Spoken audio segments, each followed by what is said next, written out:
Listo. Bueno, Tufik, entonces cuéntanos su nombre, de dónde nació y datos así como generales de su vida. Bueno, pues mi nombre es Tufik Aljure Peña, nací en San Martín de los Llanos, de aquí el departamento del Meta. Soy de ascendencia, dicen unos, descendencia otros, árabe. Mi abuelo paterno de origen libanés, mi padre nacido acá en Colombia, más exactamente en Bogotá, nació en 1925, hijo de Tufik Aljure, el árabe, y Rosario Gómez, tolimense. Para empezar un poquito hablando de Fuente de Oro.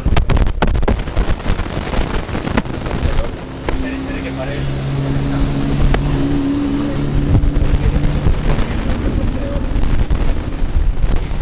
Bueno, Fuente de Oro inicialmente se llamaba San Antonio, es el nombre de la parroquia, San Antonio de Padua. Se llamó San Antonio porque fue el nombre que recibió la iglesia, con el que bautizaron la primera iglesia que se hizo acá en esta región.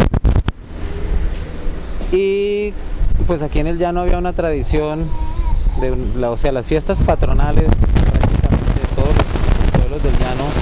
La fiesta principal era la fiesta que se refería a San Pascual Bailón, que era una ceremonia que se le hacía al santo, dándole agradecimiento por el fruto en el ganado, por la producción anual.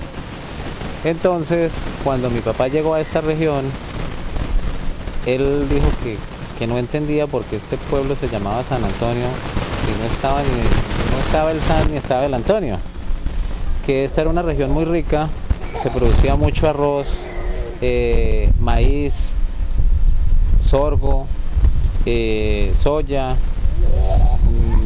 diversa variedad de cultivos, dependiendo la estación del año. Entonces él dijo que esto era una fuente de riqueza, era una fuente de oro, entonces que esto debería llamarse era Fuente de Oro. Y la idea pues no cayó nada mal en los habitantes, hasta que un alcalde, si no estoy mal, fue el primer alcalde que tuvo Fuente de Oro. Pues no lo afirmo ni lo confirmo porque no estoy 100% seguro, pero creo que él fue el que llevó la iniciativa para el cambio de San Antonio a Fuente de Oro. Y por esto, aparte de eso, usted, digamos, Fuente de Oro, que la palabra Fuente de Oro,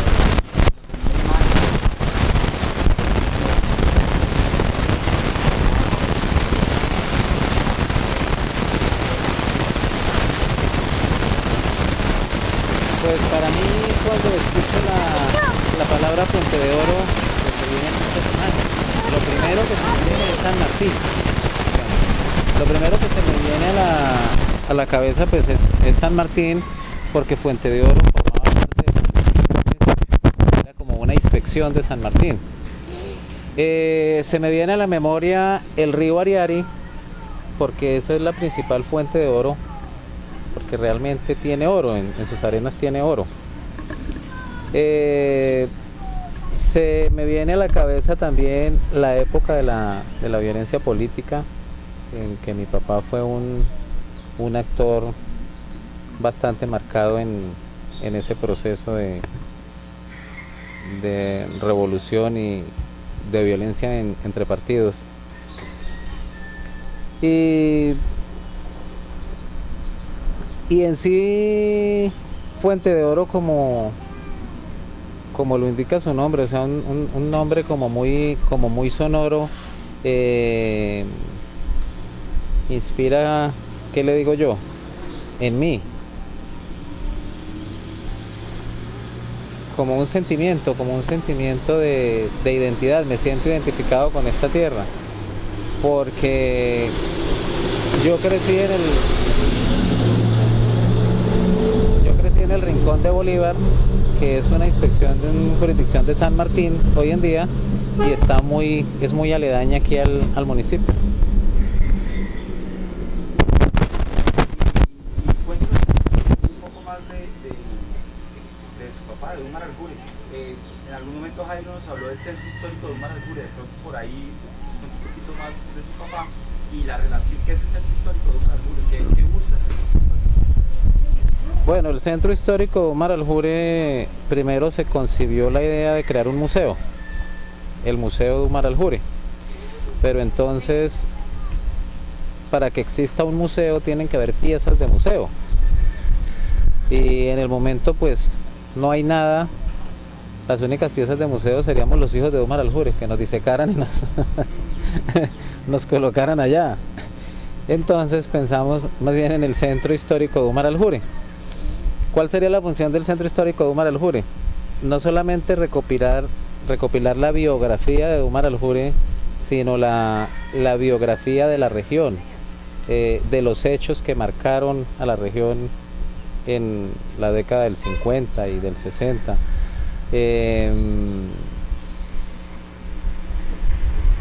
Los partidos políticos que intervinieron en ese proceso, el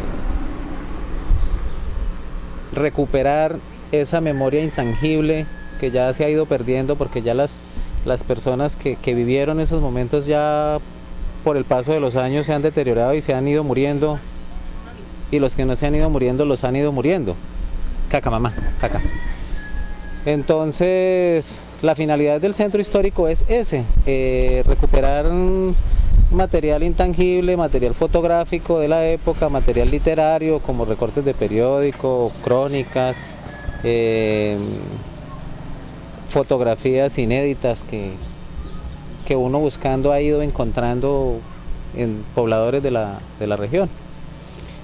Y que eso forma parte de la cultura no solamente de Fuente de Oro, sino de San Martín y de los llanos en general, porque la violencia política fue algo que no solamente marcó a los llanos, sino marcó a todo el país. Tuvo incidencia en todos los sectores y estratos de la sociedad. A propósito,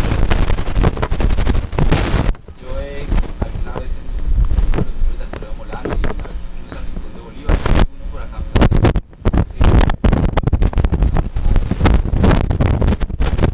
diferentes historias en torno al desenlace de la vida de Umar al-Jure.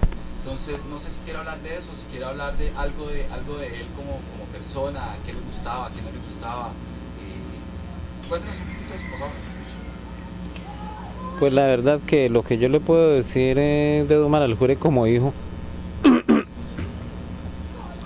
pues es que entre todos los personajes del mundo yo creo que es la persona que más admiro, y por ende pues me siento muy orgulloso de ser hijo de quien soy. Hay gente que me pregunta que si de pronto eso no me ha creado problemas o no me ha traído consecuencias.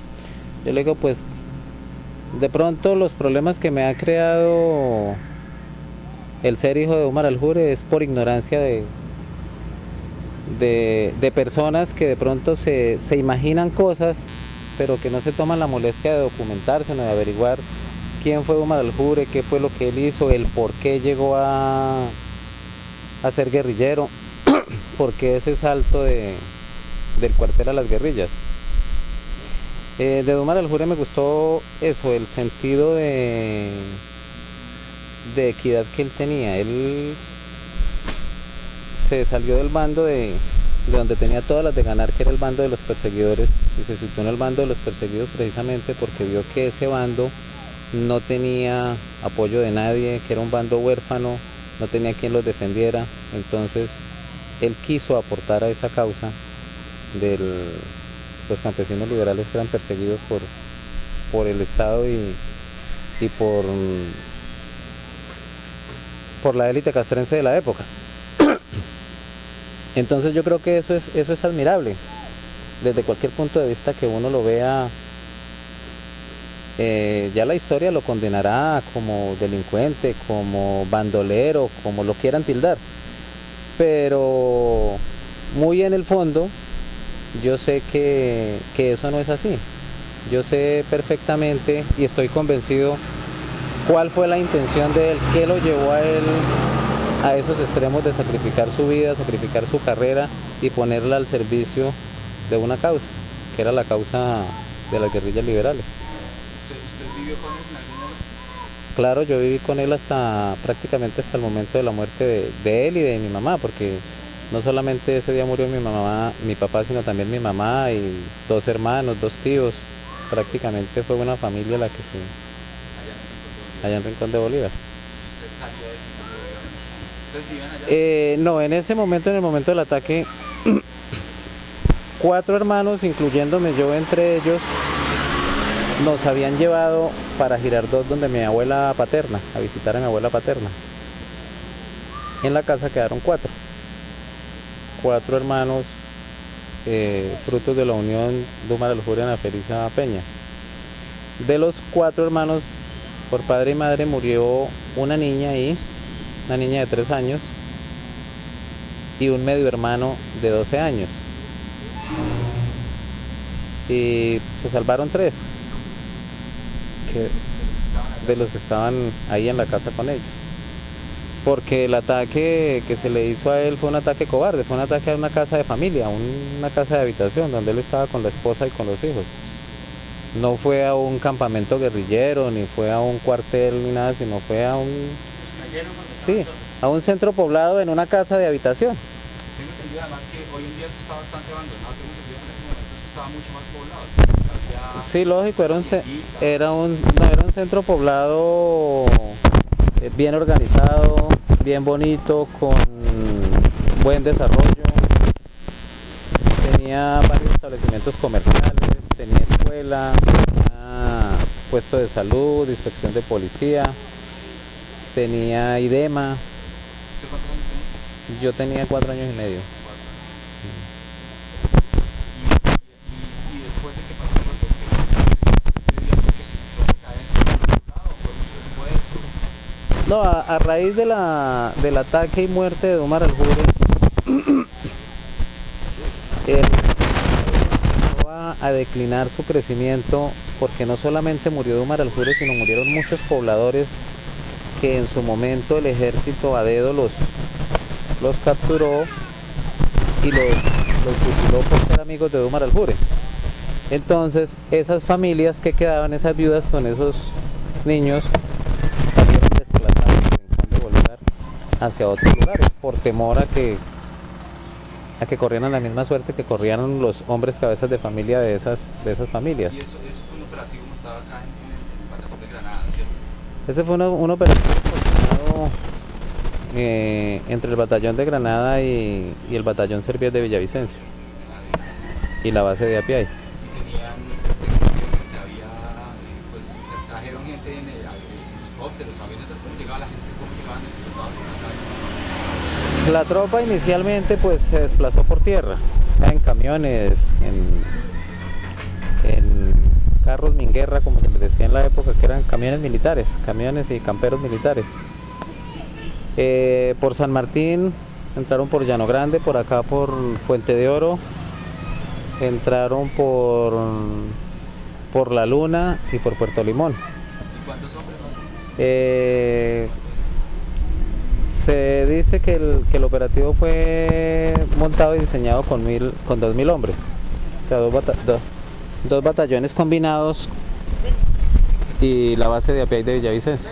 ¿La base de Apiay? Sí, fueron 2.000 hombres de artillería y 500 paracaidistas que pidieron a mediodía como refuerzo. Y usted, digamos, eso fue años 60, ¿no? Eso fue década del 60, años 68. Años 68. Y en esa época Fuente de Oro, el casco urbano, digamos, más o menos cómo era, qué tanta gente había, el desarrollo del pueblo, cómo venía por esa época. Pues Fuente de Oro había cogido, por decirlo así, como cierto auge, como cierto movimiento económico, porque Fuente de Oro se convirtió en un centro de acopio de cosechas. Era como el centro de acopio de todo lo que producía la margen derecha y la margen izquierda. Lo uno porque la carretera era muy malita, que era prácticamente una trocha, carretera destapada. Entonces, en esa época el principal medio de transporte de carga eran las mulas. Entonces todo se traía en mulas hasta acá, hasta Fuente de Oro. Y acá en Fuente de Oro los camiones, que no eran muchos, los que venían, recogían la carga. Habían de pronto mayoristas que compraban las cosechas muchas veces en el tajo, en el lote. Entonces ellos tenían la capacidad de pronto de almacenarla para hacerla llegar a las bodegas de IDEMA o para comercializarla en Villavicencio o en Bogotá. Jairo me está contando acá de que por los días de la muerte de su papá en abril de 68, según entendí, apareció un cuento. ¿Qué pasó? ¿Cómo es esa historia? No la conozco bien, tengo curiosidad. No entiendo de qué me está diciendo Jairo.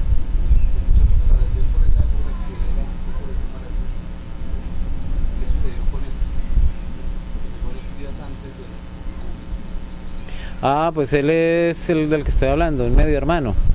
O sea, es un muchacho llamaba Alfonso. Él llegó a Rincón de Bolívar del Casanare, proveniente del Casanare. Entonces vino preguntando por Dumar Aljuri y le decían que para qué lo necesitaba. Entonces que él venía porque él era hijo de Dumar Aljuri. Entonces él llegó a Rincón de Bolívar, mi papá lo recibió y le dijo: yo soy hijo de fulana de tal. Ella me dijo que usted era mi papá y vengo buscándolo. Pues mi papá no tenía idea de que, ni estaba seguro si ese niño era hijo de él o no era hijo de él, o era una trampa o un cebo o qué sé yo. Lo cierto fue que él se alojó donde unos amigos de mi papá, o mi papá lo alojó ahí, mientras investigaba y averiguaba realmente quién era el joven. Él tenía 12 años. Él murió en ese ataque del ejército, a él lo mataron. Él murió partido con una ráfaga de metralleta por la cintura. En Ese mismo día, ese 4 de abril. Estaba allá con ellos. Él estaba, pues no estaba en la casa, estaba afuera. Pero entonces ese niño de 12 años se parapetó en un mango con un fusil y desde allá le disparaba a los soldados. Entonces, cuando fue descubierto, después de muchas horas de estar allá, lo ubicaron donde estaba y rafaguearon el mango y lo mataron. ¿Tiene alguna historia que usted haya vivido de primera mano, que haya contado, o que la gente hable en el pueblo? ¿Una historia de campaña, algo que haya pasado, digamos, en la vida de su papá, digamos, como guerrilleros liberanos? Pues yo sé de varias historias más porque me las han transmitido mis abuelos, mis tíos o amigos de la familia, que por vivencia propia, porque yo pues tenía 4 años y medio y hay muchas cosas de las que yo me acuerdo, a pesar de tener tan corta edad. Pero entonces los recuerdos que yo tengo tanto de él como de mi mamá son más a nivel de familia, a nivel de hogar,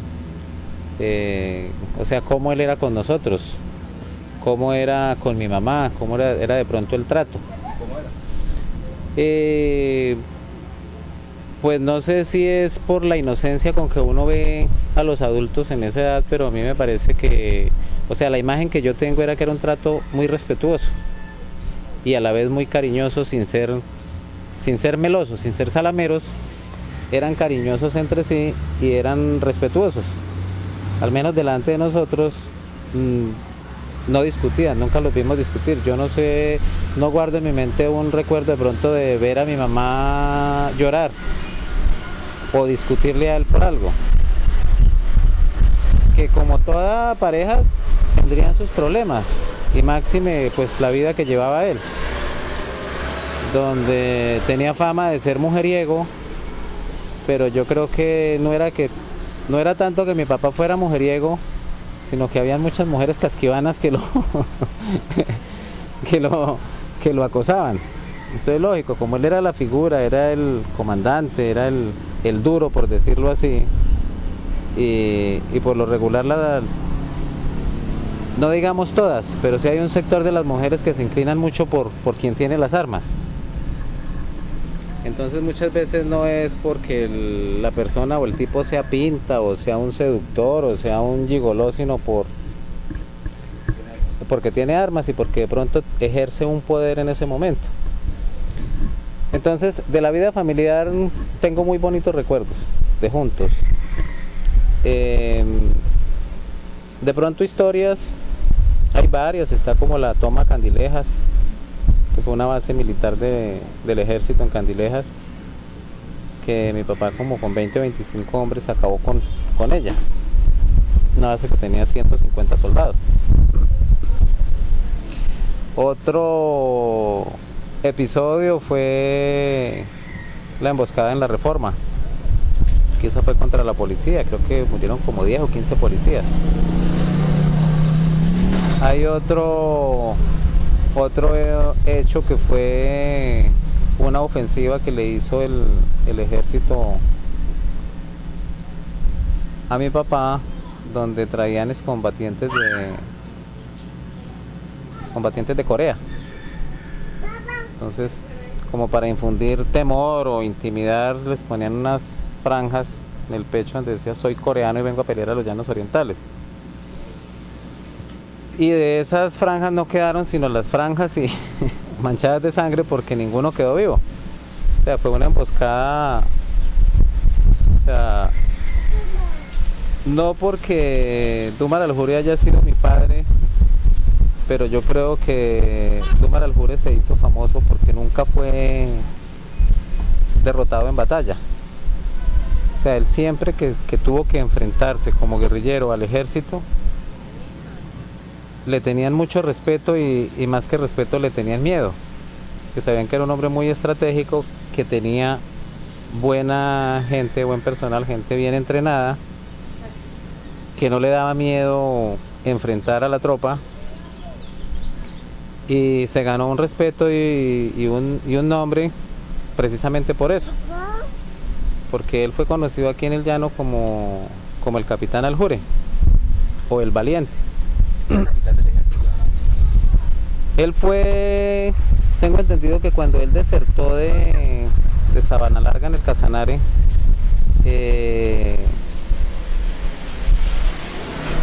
era teniente del ejército. Sí, era teniente del ejército.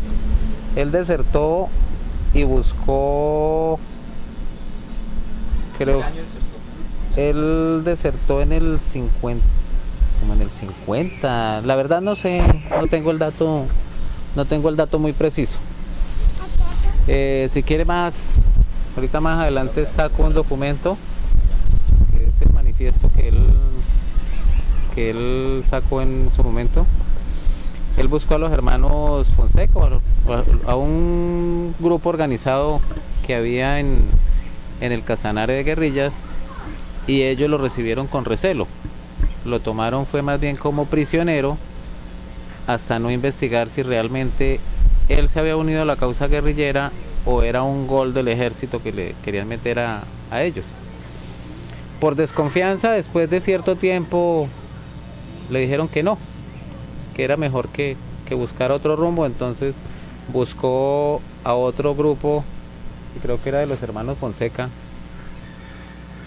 Tampoco, allá se presentaron problemas por celos de integrantes de la misma guerrilla, que porque él no era de la región, que porque él era militar, entonces había cierto recelo hacia los militares. Entonces habló con Guadalupe Salcedo, y con Guadalupe Salcedo se entendieron muy bien, y mi papá Dumar Aljure empezó a entrenar las tropas de Guadalupe Salcedo y a conformar como comandos para distribuirlos en sitios estratégicos. Ya después de eso, de las cumbres guerrilleras que ellos acostumbraban a hacer, hicieron una cumbre guerrillera como a nivel nacional, donde vinieron representantes de diferentes departamentos, redactaron una constitución que se llamó la Constitución Guerrillera. Entonces ya se dividieron como el territorio. Entonces ya a mi papá se le asignó la región del departamento del Meta, más exactamente Alto y Bajo Ariari, todo lo que era la margen del río Ariari hasta el Guaviare. Luego vino el proceso de amnistía en el gobierno de Rojas Pinilla. Hubo amnistía, hubo entrega de armas, se hizo en Casanare y en San Martín, más exactamente en Cantaclaro. Allí entregaron armas, firmaron el tratado de amnistía y vino la pacificación en el llano. Ya hubo como la reinserción, porque ellos pues inicialmente ellos se organizaron fue como autodefensas campesinas, porque ellos eran autodefensas que se crearon para defenderse del accionar del gobierno. No es como las de hoy en día, que estas fueron creadas por el gobierno.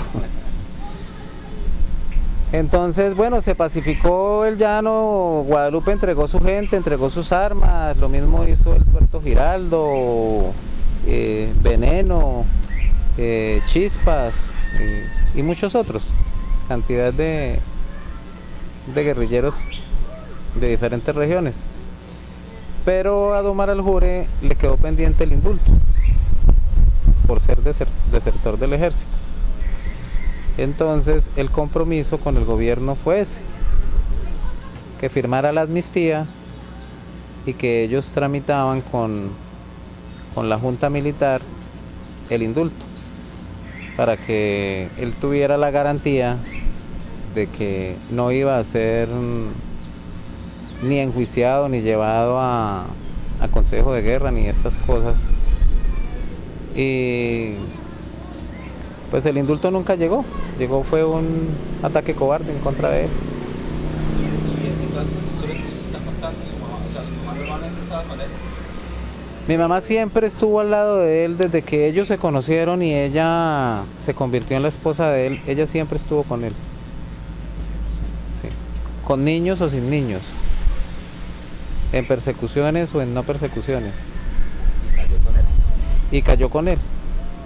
Bueno, y ya como para ir cerrando un poquito, cuéntanos un poquito de usted que desde que toda la vida vive en Teólogo, ha vivido en otros lugares, cuéntanos un poquito de qué ha hecho, a qué se dedica, hace puntos de tiempo, qué ha hecho antes, creo que es algo de comercio también. Sí. No, pues la verdad, después de la muerte de ellos, pues nosotros quedamos como pelota de gamín, para arriba y para abajo. Uno los cogió una tía, otros los cogió otra tía, unos con la abuela, y así que nos separaron a todos. Yo viví en Bogotá como un año con una tía que ya falleció. Después de ese año me trajeron para Rincón de Bolívar, para donde mi abuela materna. Ahí en Rincón de Bolívar viví hasta los 11 años. A los 11 años me fui de la casa. Me sentí grande y ya me independicé. Estuve en Villavicencio, allá terminé la primaria. Después de Villavicencio regresé a San Martín. Después de San Martín al municipio de Fuentedero, pero al otro lado del río, sobre la Trocha 7. Luego de ahí volví a saltar a Rincón de Bolívar. Luego, a Puerto Lleras. Luego de Puerto Lleras a la finca paterna, bajo la Esmeralda. Luego nuevamente a Rincón de Bolívar, luego a San Martín. En San Martín hice un año de bachillerato en el Colegio Nacional Integrado, luego salté a Villavicencio, luego a Bogotá. En Bogotá trabajé casi por espacio de 10 años con la Alcaldía Mayor, más exactamente con la Tesorería Distrital de Bogotá. Primero en la jefatura de personal y luego en la unidad de sistemas, centro de producción. En el año 93 renuncié porque me di cuenta que el empleado público no dejará de ser empleado público. que a lo más que aspira un empleado público es a la pensión. Entran al trabajo para jubilarse. Sí, y se muere uno y nunca recibe una pensión, que muere antes de recibirla. Entonces me di cuenta de que simplemente estaba entregándole mi juventud a un estado que no me había dado nada, que nunca me ha dado nada y del cual no espero nada. Entonces decidí ser independiente y pues hoy en día no tengo puesto fijo, no tengo ingresos fijos, pero tengo la tranquilidad de que yo soy el patrón y yo soy el empleado, de que si produzco como y si no produzco pues también. Y desde el 94 que renunció ya se vino para acá para Montevideo. Desde el 93, sí. Sí, a mediados del 93 renuncié, me vine para Restrepo Meta. Y prácticamente fueron 3 años de turismo entre Bogotá y el llano. Pues yo viajaba Restrepo Bogotá, Bogotá Restrepo, Bogotá Villavicencio, Bogotá Puerto López, Bogotá San Martín, San Martín Caño Blanco. Toda esta región. Sí, toda esta región hasta que encontré la que me puso el guante, que es mi esposa. ¿Cuánto se demoraba uno desde Villavicencio o desde, digamos, Fuente de Oro hasta Bogotá pues en esa época, cuando estaba haciendo sus viajes? No, ya estaban las vías como están hoy en día. Sí, ya estaba pavimentado hasta acá, hasta Fuente de Oro, porque de Fuente de Oro para abajo sí era destapado todavía. Y el túnel, digamos, cuando hicieron los túneles de Villavicencio a Bogotá, facilitó mucho más la... Sí, ya existían el túnel de Quebrada Blanca, ya estaba. Pues no, de todas formas sí, la carretera, a pesar de que pues estaba en buen estado, era mucho más tediosa y más complicada que lo que es hoy en día. De todas formas, con los túneles y con el arreglo que se le hizo a la vía, se agiliza muchísimo, es menos tedioso el viaje y es más rápido. Bueno, y ya para terminar, una pregunta que teníamos planteada para comenzar, para usted, ¿qué es memoria y por qué es importante hacer estas cosas? Nos hablaba hace un rato del museo, de cómo el museo necesitaban crear, digamos, como una materia prima, unos insumos primero para poder mostrarle a ese museo. Entonces, ¿cómo entiende usted la memoria y por qué es importante relacionada con lo que hemos venido conversando? Porque la memoria, o sea, la memoria como tal, la memoria humana, es algo que es como muy personal, como muy de cada quien. Entonces nadie se dedica a escribir sus memorias, a de pronto llevar como un diario donde vaya recopilando vivencias del acontecer diario de cada persona, de cada región. Entonces, ¿qué pasa? Si las personas se mueren, esas memorias se mueren también. Entonces es algo intangible que si no se lleva si no se transmite a otros, de lógica que se va a perder. Y eso sucede no solamente a nivel histórico, sino a nivel cultural. Por lo menos, ¿qué sabemos de los guayupe? Que eran unos indios que andaban con taparrabo por el río Bariari para arriba y para abajo, pero realmente lo que tenemos de ellos es muy poco. Si hubiera habido alguien, de pronto algún misionero o algún loco que se hubiera interesado por la cultura guayupe o por el modus vivendi de ellos, al menos habría recopilado algo como más completo. Ahorita se especula mucho. Pero ¿por qué cree usted que es importante conocer esas historias? O sea, más allá de que estamos de acuerdo en que los tiempos pasen, ¿por qué vale la pena? ¿Por qué hacer la tarea de sentarse a escribir y no sencillamente dejar que las cosas pasen? Porque eso es parte de la cultura de un pueblo. Y cuando el pueblo pierde sus raíces culturales, pierde la identidad. Y un pueblo sin identidad no es nada. Y eso no solamente nos está pasando a nosotros aquí en el llano, donde podría decir como con cierto orgullo de que aquí se conserva mucho todavía la cultura llanera, se lleva como en la sangre. Todo es sentir el tañer de un arpa y como que le salta a uno el llanero que hay por allá por dentro, así sea un llanero de barriga nomás.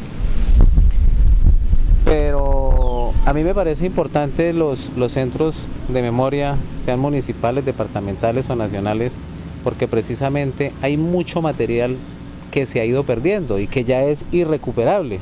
O sea, esos centros de memoria debieron de haberse instituido desde antes de Cristo, para saber qué había pasado antes de Cristo. O sea, gracias a esa memoria que en su momento quedó escrita, sabemos quién es Cristo hoy en día. Y si no, había pasado por el mundo sin pena ni gloria. Al menos hoy en día, por eso sabemos quién fue que lo mataron, lo crucificaron. Entonces, a mí sí me parece muy importante. Bueno, no sé, Arango, si quieren decir algo más. ¿Algo más? No, pues ya. Creo que cada cassette, ¿qué duración tiene? Un poquito tenebrosa la toma porque es muy oscuro. No, está bien. Mira, ese es el cuadro. 70 minutos, o sea, estoy diciendo 3% de 210. Si quiere le bajo la canasta esa ahí como para que le dé más. ¿Cuánto? ¿Los de 8 no cuánto?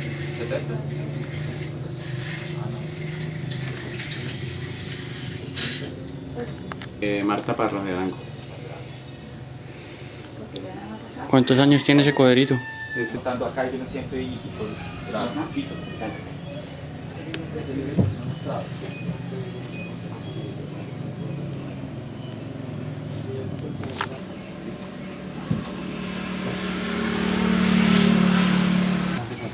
Para deformar la historia, con una posibilidad con que se nos lleva un parche de goma, oprimida por el silencio cómplice de las personas influyentes que pueden hacer que se diga la realidad. El indulto que nunca llegó. Todos los hombres son relativamente buenos y relativamente malos, pero a los unos la vida les es grata y amable, a los otros les da cada golpazo y los retuerce. Omar Alcure tuvo el privilegio de recibir correspondencia y tener amistades en las más altas esferas. Frecuentemente lo visitaron los más encumbrados personajes, pero la vida le negó poder asistir a un partido de fútbol o ver televisión o inscribir a sus hijos en el registro civil. Su mascarilla reposará como un trofeo en un anaquel del Sanedrín de los fariseos. Don Alvarito. La ciencia penal nos enseña que para el juzgamiento de la conducta humana se debe acudir al estado anímico del sujeto activo. Pues bien, el mundo psicológico de Omar Alcure era el de la guerrilla. Desde que penetró en ese mundo de inseguridad y de zozobra, depresión y de malicia, de lucha y de fatiga, nunca pudo desprenderse de él, su yo, su estado anímico, su mundo interior, perros ciertos de la élite castrense, que son rígidos y cortantes bisturíes en manos anestesiadas por el mito de los símbolos y la disciplina.